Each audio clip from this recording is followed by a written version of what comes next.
The 6 realms after death, the truth about the theory of rebirth. Welcome back, everyone, to Mind Podcast. The theory of rebirth encompasses the entire universe, including humans and all beings within it. Essentially, anything that exists in this world falls within the cycle of samsara.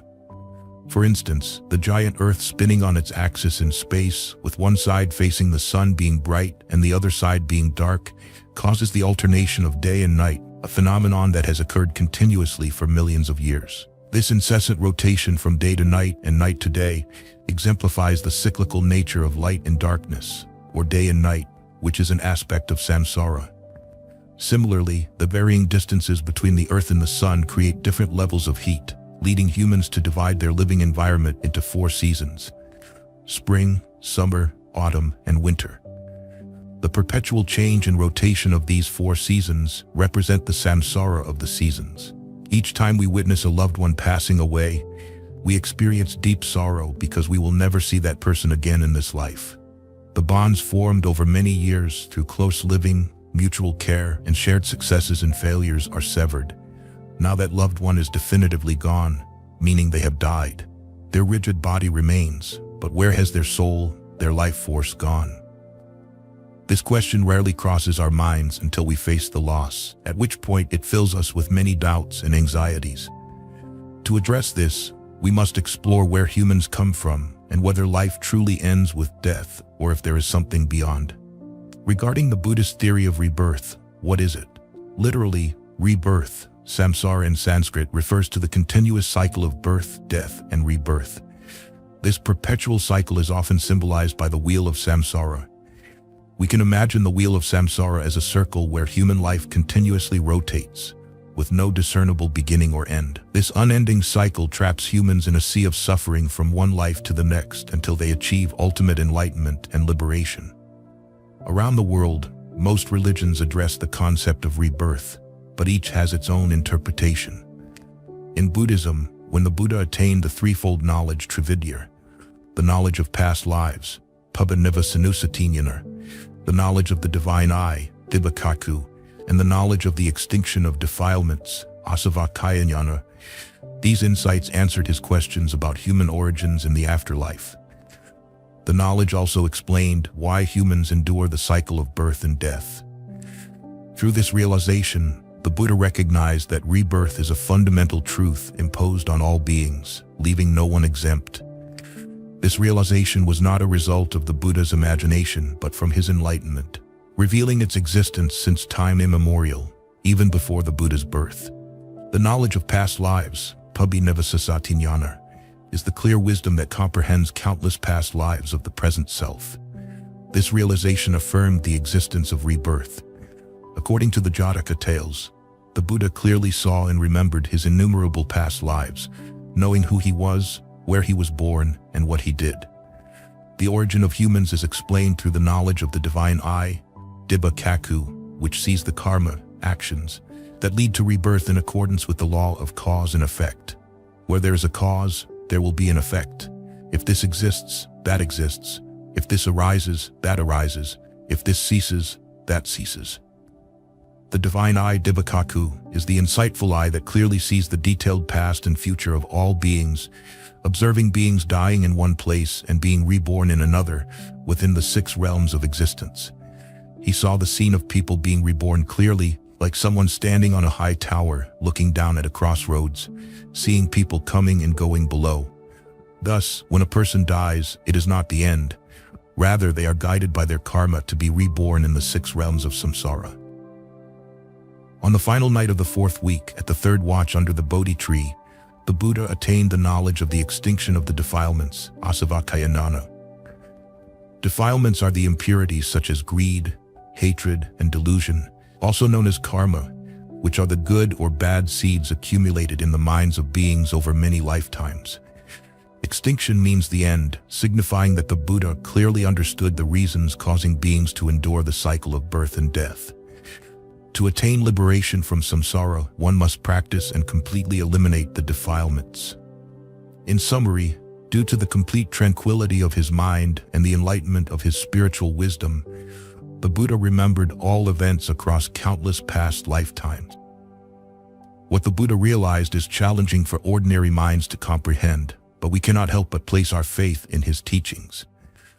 Over 2,600 years ago, the Buddha proclaimed things that ordinary eyes could not see. Today, science has proven through the microscope that in a drop of water, there are 84,000 microorganisms. Regarding the universe, he said that beyond the vast space, there are countless worlds that cannot be fully counted. Later, while spreading his teachings, the Buddha explained the theory of rebirth to beings. He taught that humans are subject to the cycle of birth and death from one life to the next because of their actions, not due to the interference of any deities or gods.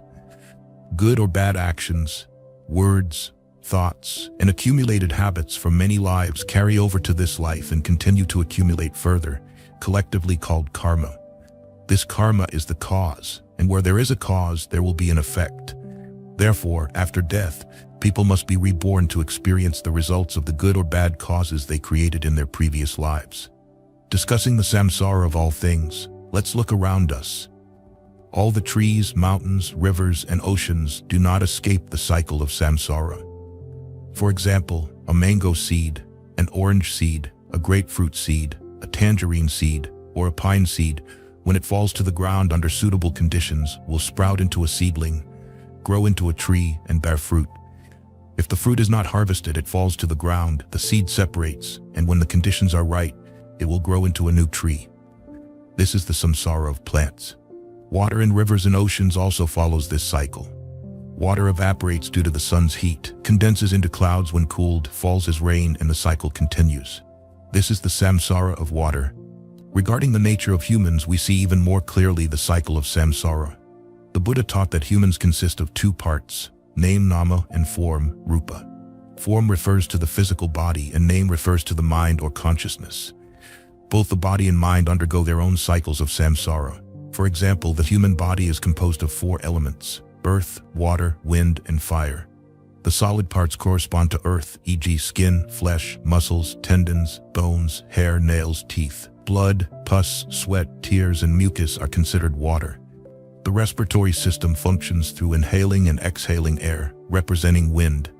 The body's warmth corresponds to fire. When these 4 elements are not in harmony, a person becomes ill, and lacking one element, a person cannot survive. When a person dies, these 4 elements dissolve and return to the universe, so the physical body also undergoes samsara. Regarding the mind or consciousness, it constantly changes, sometimes happy, sometimes sad, sometimes loving, sometimes hating, sometimes gentle, sometimes fierce. When the mind is happy, that is birth. When happiness ends, that is cessation. Thoughts arise, which is birth. When thoughts cease, that is cessation. This cycle of birth and cessation is known in Buddhism as the cycle of the mind. In other words, it can be seen as the samsara of the mind. All phenomena in this world form and dissolve due to conditions, causing all things to change in form or state. For example, water evaporates due to heat and condenses into ice due to cold. This transformation is determined by conditions. For humans, the Buddha asserted that they undergo samsara because of defilements. As long as defilements exist, birth and death continue. When defilements end, the cycle of birth and death ceases. Defilements or karma are the causes leading to samsara. In Buddhist terms, defilements are the impurities and negative habits, wrong thoughts that lead to harmful actions towards oneself and others.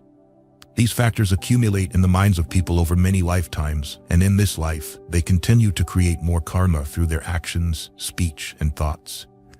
Whatever humans create, whether good or evil, eventually turns into karma. Thus, there are 2 types of karma, good and bad. Good karma includes thoughts, words, and actions that bring peace and happiness to oneself and others.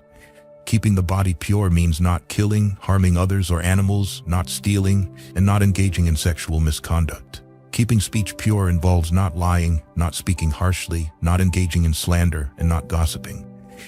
Keeping the mind pure means not harboring evil thoughts, not being greedy, angry, or deluded.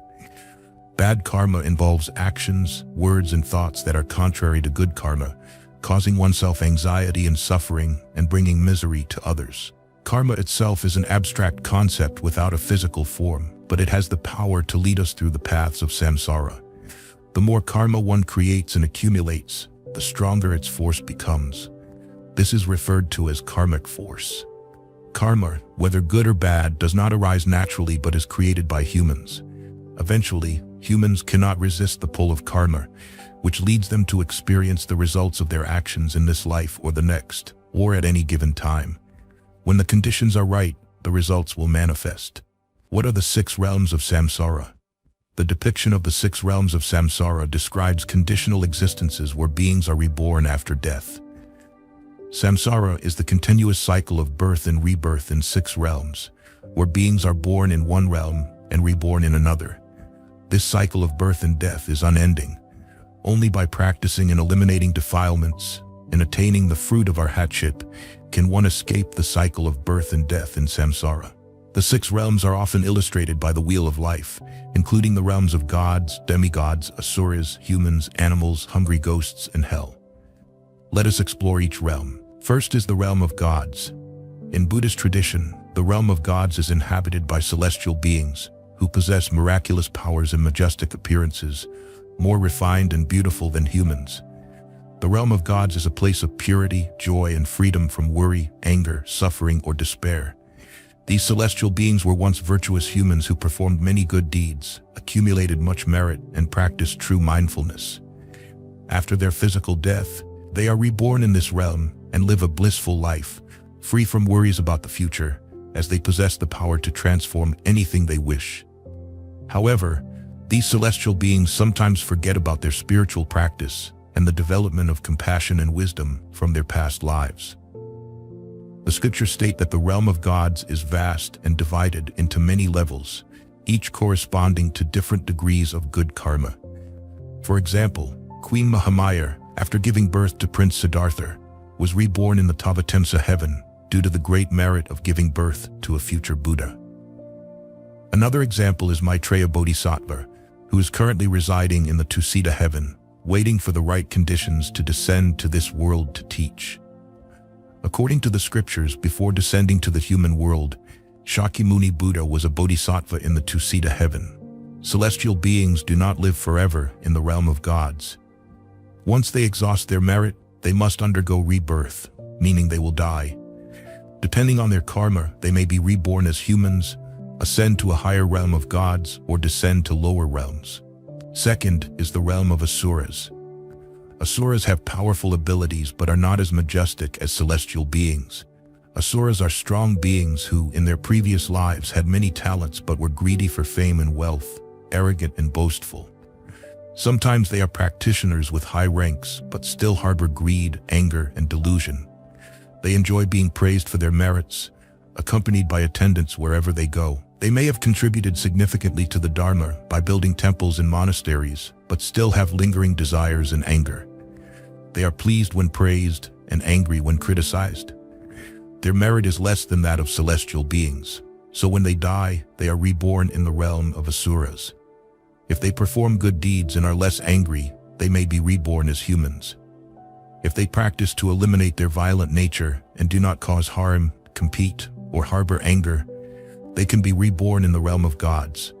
If they remain angry, stingy, and selfish, they will be reborn as hungry ghosts after their asura life ends. Third is the human realm, known as the Saha world or the world of humans. It is for those who have created good karma before death or a mix of good and bad karma. Depending on their karma, they may be born beautiful or ugly, rich or poor, happy or suffering. The human realm is divided into many countries and various ethnicities. Therefore, when people are reborn, they may be born into a civilized country and enjoy blessings, or into a barbaric country and live in poverty and hardship. Scriptures often advise that being born as a human in this life is truly fortunate, and one should strive to create good karma, maintain the 5 precepts so that upon death, one may be reborn as a human again, living a happy and joyful life, or practice the 10 good deeds in meditation to be reborn in the heavenly realm to enjoy blessings. Fourth, the realm of animals. This is the world of animals, including creatures living in water, underground, on land, creatures with 2 legs, 4 legs, many legs, long bodies, no legs, those with fur, horns, wings flying in the sky, or tiny microorganisms invisible to the naked eye. Animals live by instinct without rationality. Those who, while alive, pursued materialism, physical desires, engaged in selling drugs and indulged in addictions, dulling their minds, and those who committed cruel acts, killing people and animals, are reborn into the animal realm upon death. In this realm, death often ends tragically as one species preys on another savagely. Depending on the karma created before, animals may either exhaust their previous karma and be reborn into another form, or remain in this realm. Fifth, the realm of hungry ghosts. This realm is for spirits who in their past lives were excessively greedy, deceitful, corrupt, embezzling public funds, committing murder and robbery, taking charity funds for themselves, and showing no compassion for the hungry and thirsty, even beating and driving them away. Hungry ghosts are described as having large bellies but small mouths and throats, making it impossible for them to swallow food or drink. Thus they remain eternally hungry and thirsty. Sixth, the realm of hell. This is the place of extreme punishment and suffering, reserved for those who committed great evil and had no conscience, who did not believe in cause and effect, and who ruthlessly murdered, causing immense suffering to many, including innocent animals. Upon death, they are condemned to hell to experience the suffering they inflicted on others. The Kshitigarbha Sutra describes hell as divided into many levels, each corresponding to the severity and nature of one's deeds. Beings in hell, after being punished for their sins, may be reborn into higher realms such as the animal realm or the human realm to continue repaying their karma. The 6 realms of rebirth exist in our current lives. The Buddhist theory of rebirth describes an endless cycle of life and death driven by karma, which humans themselves create. After death, karma guides one to be reborn into a realm corresponding to their actions, continuing this cycle perpetually unless one practices to attain enlightenment and liberation. From an enlightened perspective, the 6 realms of rebirth manifest in the human body and mind while still living, not just after death. These 6 realms correspond to 6 states of mind. Those who live quietly, peacefully, always forgiving and loving all beings, live joyfully without worldly attachments. They are like celestial beings living in the heavenly realm. Some people, though living in the world, practice the 10 good deeds. They live ethically, do not harm themselves or others, refrain from evil deeds, and engage in good deeds, free from greed and desire. Their minds are peaceful and joyful, living like they are in the heavenly realm. Buddhists who follow the precepts, or those who have not yet taken refuge in the Triple Gem, but live kindly and ethically, not killing, stealing, or indulging in sexual misconduct, speaking kindly without causing harm, and avoiding gambling and drinking, are reborn as humans due to their virtues. The human realm has both suffering and joy.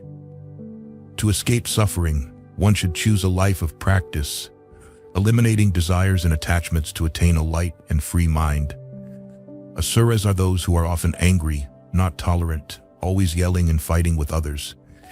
They always believe they are right, and even when they do good deeds, they easily become angry, displaying actions and words that hurt those they help. They expect others to be grateful and follow their wishes. Asuras live in a state of anger, love to argue, and fight with others. People who are unfortunate, poor, and suffer from hunger, cold in winter, heat in summer, and wetness in the rainy season, live in a state of craving and are like hungry ghosts. Those categorized as animals may have human bodies, but their nature is like animals, living by instinct, satisfying desires without rationality or ethics. Those who live in hell are those who suffer continuous pain and torment, similar to beings in hell. For example, those with chronic illness live in constant pain, and their lives are like beings being tortured in hell. Understanding the meaning of rebirth through the 6 realms, heaven, human, asura, hungry ghost, animal, and hell, in Buddhism is not to become discouraged, but to improve one's life from sorrow, anger, and unethical behavior to a happier, more beneficial life for oneself and society. In the 6 realms of rebirth, with our ordinary vision, we can only see the human and animal realms. The other 4 realms are described in scriptures, but are not visible to us. We are currently in the human realm. How can we explain the differences among people? Some with yellow, white, black, or red skin, black, blonde, or red hair, some beautiful and rich, some disabled and suffering. The Buddha, in his enlightenment, explained that humans are born according to karma.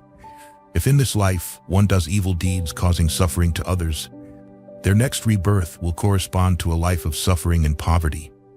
Conversely, if one lives well and does good deeds, their next life will be better.